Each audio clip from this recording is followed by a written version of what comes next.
ফজরের 2 রাকাত সুন্নতের পরে 100 বার দোয়াটি পড়ুন, দুনিয়া আপনার কাছে নত হবে, আপনি ধনী হয়ে যাবেন ইনশাআল্লাহ। নবীজি সাল্লাল্লাহু আলাইহি সাল্লাম সেই সাহাবীকে বললেন, তুমি কি ফেরেশতাদের দোয়া ও আল্লাহ তাআলার সৃষ্টিজীবের সকল সৃষ্টিজীবের তাসবিহ তুমি পড়ো না?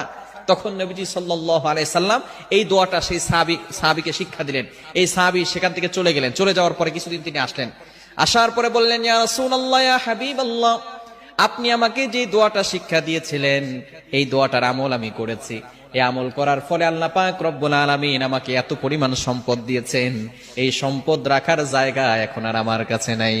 চমৎকার একটি দোয়া হচ্ছে সুবহানাল্লাহি ওয়া বিহামদিহি সুবহানাল্লাহিল আযীম আস্তাগফিরুল্লাহ, সুবহানাল্লাহি ওয়া বিহামদিহি সুবহানাল্লাহিল আযীম আস্তাগফিরুল্লাহ। কখন পড়বে? সুবহে সাদিকের সময়। এই সময়টা হচ্ছে 2 রাকাত নামাজ, অর্থাৎ ফজরের 4 রাকাত নামাজ, 2 রাকাত সুন্নত, 2 রাকাত ফরজ। 2 রাকাত সুন্নত